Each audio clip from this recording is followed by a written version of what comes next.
화재 사고 예방 잘 해주시기 바랍니다. 아직 정체는 풀리지 않았지만 곳곳에 작업 구간이 많이 생겼습니다. 경부고속도로 서울 방향 죽전요괴소에서 서울요금소 구간 5차로에서 작업하고 있습니다. 주변 5km 정도 밀리고 있고요. 달래내에서 반포까지 정체고 부산 방향도 강남권에서 혼잡합니다. 중앙고속도로 춘천 방향 공금터널 갓길에서 사고 처리하고 있습니다. 제천터널 부근에서 남제천 구간 2차로와 3차로에서 작업하고 있습니다. 강변북로 구리 방향 방화대교에서 양화대교 구간 서행하고 있고 일산 쪽은 용산에서 서행으로 강남 방향 3차로에서 시설물 보수 작업하고 있습니다. YTN 라디오 57분 날씨와 교통정보였습니다.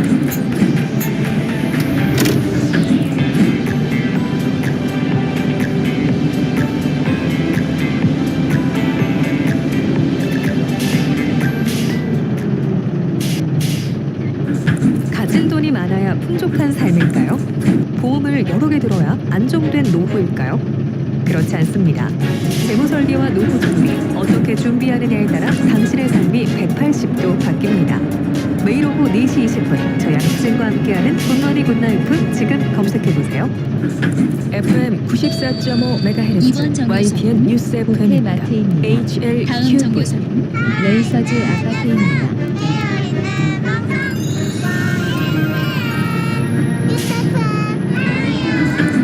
한국의 뉴스 채널 YTN 뉴스 FM에서 10시를 알려드립니다.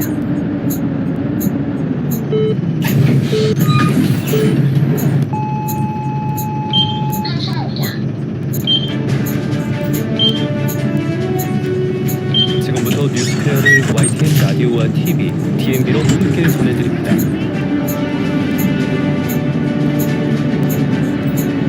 윤석열 대통령에게 두 번째 소환을 통보한 공수처가 구속 피의자를 조사하는 등 윤 대통령 출석에 대비하고 있습니다. 검찰은 조태용 국정원장과 김용현 전 국방부 장관을 연달아 소환하며 국무위원 조사에 집중했습니다. 김철희 기자가 보도합니다. 초록공원입니다. 윤석열 대통령에게 성탄절에 출석하라고 요구한 공수처는 휴일에도 바쁘게 움직였습니다. 사전 모의하고 혐의로 구속된 문상호 정보사령관은 구속 이틀 만에 불러 첫 조사를 진행했습니다. 문사령관은 문상원 전 정보사령관과 함께 이른바 햄버거 회동을 하며 계엄을 사전 모의한 혐의로 3분이 주가 납치 계획하셨습니까? 이번 정류소 만들었다는 얘기도 있던데 혹시 어떻게 구상하시나요? 다음 정류소는 공수처는 민간인 신분인 노전 사령관과 계엄을 모의한 이유가 무엇인지 해보는 걸로 알려졌습니다. 이후 공수처는 문 사령관 등 장성 조사 내용에 더해 경찰에서 넘겨받은 자료도 분석하고 윤 대통령 소환 전 내란 수계 혐의 가지기에 기억하였습니다. 대통령 수사를 공수처에 이첩하기로 한 검찰은 국무위원 수사에 속도를 내고 있습니다. 지난주 최상목 경제부총리와 박상욱 국토교통부 장관을 조사한 데 이어 조태용 국정원장도 최근 참고인으로 소환했습니다. 국무회의에서 어떤 이야기가 오갔는지 파악해 계엄 전후 적법 절차를 지켰는지 등을 검증하겠다는 의도로 풀이됩니다. 이번 검찰 정류소는 특수모는 주요 피의자 가운데 가장 먼저 구속된 김용현 전 국방부 장관의 구속 기한도 곧 끝나는 만큼 조사를 이어갈 예정입니다. YTN 김철입니다. 비상계엄 사태를 수사하는 검찰이 국군 방첩사령부로부터 체포조 인력 지원을 요청받았다는 경찰청 국가수사본부 관계자 진술을 확보한 것으로 전해졌습니다. 검찰 비상계엄 특별수사본부는 최근 국가수사본부 간부를 조사하는 과정에서 방첩사 간부가 체포하러 가는데 안내할 형사가 필요하다며 인력 지원을 요청해왔다는 진술을 확보한 것으로 알려졌습니다. 검찰은 지난 3일 계엄 사태 당시 경찰청 국수본이 주요 정치인 체포조에 동원된다는 사실을 알면서도 방첩사 요청대로 강력히 형사 10명을 지원한 것이 아닌지 의심하고 있습니다. 이에 대해 국수본은 방첩사 측에서 국회 인근 현장이 혼란하다며 안내할 경찰관 명단을 요청해봐 강력팀 형사 10명 명단을 제공한 사실은 있지만 정치인 체포조 지원에 대해서는 서로 논의된 것이 없었다는 입장입니다. 윤석열 대통령이 지난 3일 비상계엄 국무회의 이후 최상목 경제부총리에게 당시 국회 운영비를 끊고 비상계엄 입법부 예산을 짜라는 지시를 내린 정황이 YTN 취재 결과 확인됐습니다. 윤 대통령은 정보성 계엄이라고 주장했지만 계엄군 투입은 물론 예산을 통해 국회 기능을 마비시키려 한 것 아니냐는 의혹이 불거지면서 수사는 물론 탄핵 심판 과정에서도 쟁점이 될 것으로 보입니다. 부장원 기자의 반응. 이번 정류소는 금문교 로터리입니다. 지난 다음 3일 밤 정류소는 비상계엄을 심의한 마린동 국무회의 직후 입구입니다. 최상목 경제부총리는 윤석열 대통령의 지시가 담긴 A4 용지 한 장을 건네받았습니다.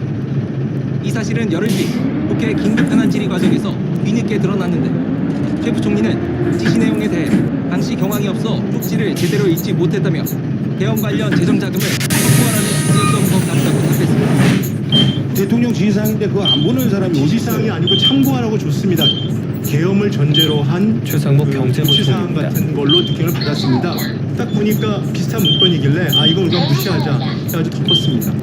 경찰 특별수사단은 최근 최 부총리를 참고인 신분으로 조사했는데 이 과정에서 최 부총리 측으로부터 A4 용지 한 장짜리 지시문건 원본을 제출받은 것으로 확인됐습니다. YTN 취재 결과 여기에는 지금 이 순간부터 국회 운영비를 끊어라, 비상계엄 입법부 운영 예산을 짜라는 취지의 대통령 지시가 담긴 것으로 전해졌습니다. 국회 예산은 다달이 필요한 자금을 기재부에 신청해서 받아야 하는데 국회 운영비를 끊으라는 지시가 이 같은 경비 지급을 중단하라는 의미라면 국회에 계엄군을 투입해 비상계엄 해제 표결을 방해한 건 물론 돈줄까지 조여 국회를 압박하려 한 건 아닌지 의심됩니다. 또 헌법 제77조 제3항을 보면 비상계엄 시에도 국회의 권한은 제약할 수 없도록 하고 있는 만큼 대통령의 국회 예산 관련 지시 정황은 비상계엄의 위법성을 입증하는 데 중요한 단서가 될 것으로 보입니다. 이런 상황은 야당에 대한 경고성 계엄이었다는 윤 대통령의 주장과 배치됩니다.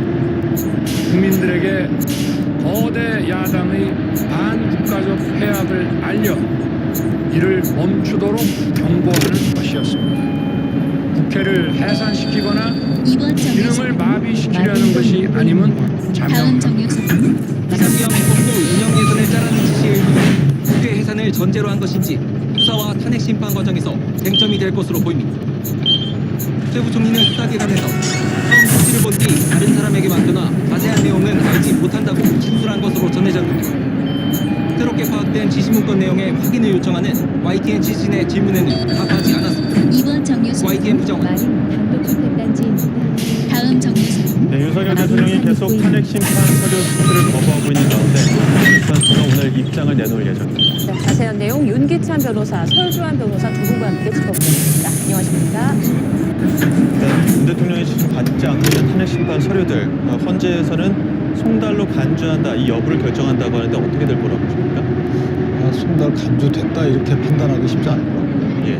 일단은 인편 송달은 행정관에게 송달은 됐지만 어쨌든 당사자에게 송달됐는지 여부 확인이 안 됩니다. 우편 송달은 윤기찬 변호사입니다. 안된 것 같고, 그다음에 전자 송달이 있는데 전자 송달은 일단 그 이번 전자적 정류소 방법이 송달은 됐는데 이것이 윤 대통령에게 다음 직접 정류소 전달이 됐는지 마린동 확인이 안 되고 있습니다. 중점입니다. 그중에서 전자 송달의 방법은 물론 7일이 지나면 간주 규정이 있긴 한데 이 부분은 이제 전자 송달에 대해서 당사자가 동의한 경우에만 적용이 돼요. 그러니까 당사자 동의 절차가 없기 때문에 이 부분도 간주의 근거 규정으로 삼을 수 없다. 그렇다면 이번 다시 정류소는 송달을 마린동 하겠다라는 중점입니다. 정도의 다음 발언을 하지 않을까 마린 싶어요. 산입구입니다. 그런데 결국은 공시 송달로 가야 될 것 같아요. 유치 송달이 있긴 한데 보충적 송달 방법이 유치 송달은 갖다 놓는 거예요. 갖다 놓는 건데 그때 당사자나 아니면 가족 등이 받기를 거부하는 경우에 갖다 놓을 수 있는 거예요. 정당한 수령을 거부하는 거예요. 그렇다면 직원이 거부했을 때 과연 이것이 유치 송달의 요건을 나 그런 권한이 없다라고 본인의 업무 범위가 아니라고 지금 주장하고 있는 상황이기 때문에 정당한 사유가 없다라고 헌재가 예단하기 어려운 경우가 있어요. 그렇다면 유치 송달도 어렵고 유치 송달 이후에 할 수 있는 발송 송달, 내가 발송하면 송달된 것을 간주하는 이것도 어렵고, 그럼 결국은 이제 공시 송달 이 방법으로 쓸 수밖에 없고 한 2주 정도 시간이 걸려요. 공시 송달이라고 한다면 뭐 관고에 게재합니다. 게시판. 게시판에 게재해서 게시가 되면 일정 기간이 지나면 송달이 효력이 있는 것으로 간주하는 거죠. 아마 그 방법으로 쓸 수밖에 없지 않습니까? 네. 이제 과거 사례를 좀 보면 뭐 노무현 전 대통령 같은 경우는 탄핵 소추안 가결 바로 다음 날, 박근혜 전 대통령은 가결 당일 서류를 수령했다고 하는데 그러면 이렇게 수취를 거부하는 경우는 거의 이제 이례적인 거라고 볼 수 있겠네요. 일반적인 사건 같은 경우도 굉장히 이례적이죠. 보통은 이제 송달을 통해서 본인이 어떤 확인을 하고 그 다음에 뭐 절차에 임하는 것이 정상적인데 아까 이제 뭐그 시간상 잘 설명을 해주셨지만은 유치 송달이나 공시 송달 이런 것들은 예외적인 제도입니다. 그리고 그 사람이 피청구인이 어디 있는지를 모를 때 소재 불명이거나 행방 불명일 때 쓰는 예외적인 제도인데 지금 대통령 어디 계신지 우리 국민들 다 알고 계시잖아요.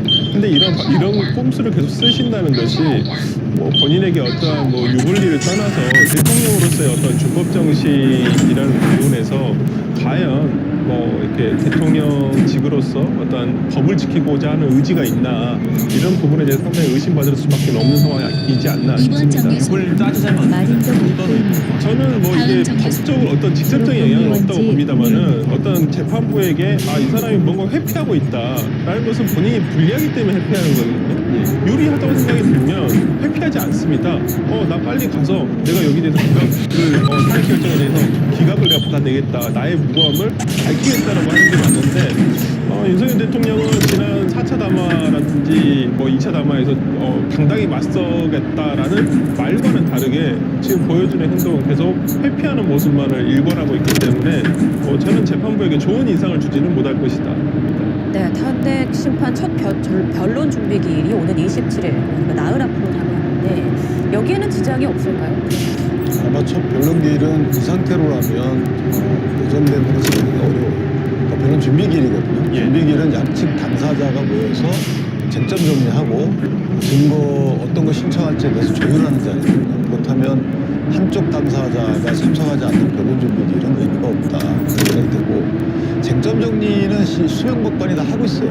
TF에서 하고 있기 때문에 사실 이제 그 TF에서는 증거를 수집하기도 합니다. 그 절차는 계속 진행되고 있는 겁니다. 다만 이 증거 관계에 대해서 양측 당사자 측이 어떻게 생각하는지 이런 것들에 대해서 서로 간에 의견을 교환하는 자리이기 때문에 그대로 진행되기 어렵다. 그리고 또 하나는 이것이 아마 윤 대통령 측에서는 대리인단 구성이 좀 어려움이 있지 않겠는가라는 생각이 들어요. 그래서 이렇게 관련 기간을 조금 더 늘릴 필요가 있지 않겠는가. 이것은 이제 심판 지연의 목적이라기보다는 심판을 좀 충실히 하려고 하는 그런 이익을 위해서 하는 거다. 그러니까 대통령의 직하고 상관없이 개인 윤석열이 본인의 이익을 위해서 하는 거기 때문에 일정 기간, 왜냐하면 이게 송달이 된 이후에 심판 절차에 참여하는 것이고 그 송달에 대해서는 여러 가지 그 고충 규정들이 있거든요. 그래서 공시 송달 때까지는 심판이 지연될 가능성이 없다. 자, 지금 제일 관건이 그 헌법재판관 3인, 나머지 3인에 대한 그 임명 여부일 텐데 지금 인사청문회가 현장에서 열리고 있거든요. 현장 화면도 한번 보면서 설명을 드리겠습니다. 지금 마은혁 후보자입니다. 그 야당이 추천한 그 후보자, 정계선 마은혁 후보자 중에 지금 마은혁 후보자 인사청문회 열리고 있는 현장 보고 계시는데요. 네. 자, 야당은 이제 바로 보고서 채택하고 늦어도 오는 27일까지는 본회의에서 임명 동의안을 처리할 방침이다 이렇게 밝히고 있습니다.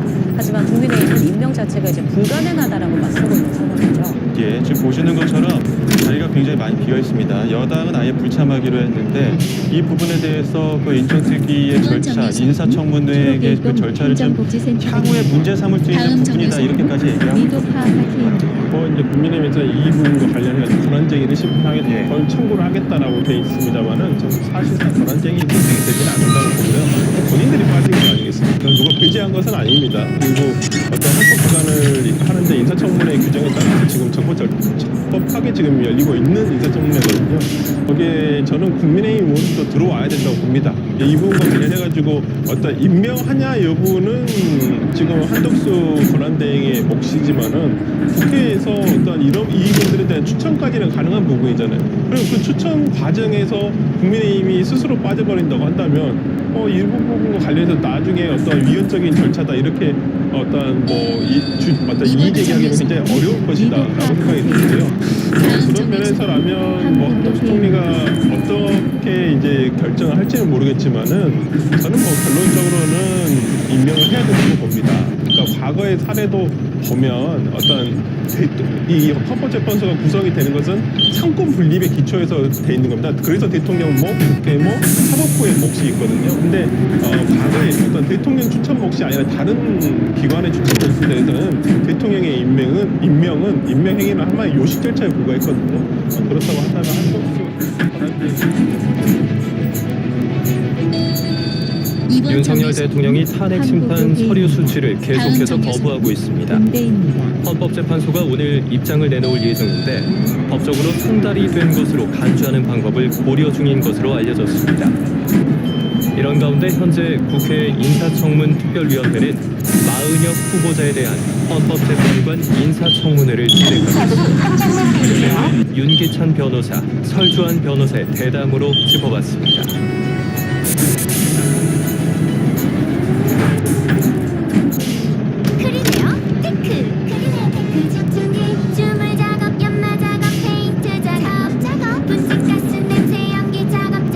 이번 정유소 세상에 못 없애는 분진이 다음 정유소 그 기술력이 끝내줍니다. 크리네요 테크 집중기. 지금까지 뉴스퀘어를 YTN 라디오와 TV, DMB로 함께 전해드렸습니다. 서울의 현재 기온은 영하 1.8도, 습도는 67%입니다. YTN 뉴스 FM. 열린 문도 기회지만 닫힌 문도 기회다. 16세기 프랑스의 종교개혁가 장칼뱅의 명언입니다. 문이 열려 있으면 곧바로 들어갈 수 있고 문이 닫혀 있으면 스스로 문을 열거나 새로운 길을 찾으면 된다는 이야기인데요. 그러나 우리 사회에는 적지 않은 청년들이 열린 문의 기회도 닫힌 문의 기회도 얻지 못한 채 차별받는 불공정의 장벽과 마주하고 있습니다.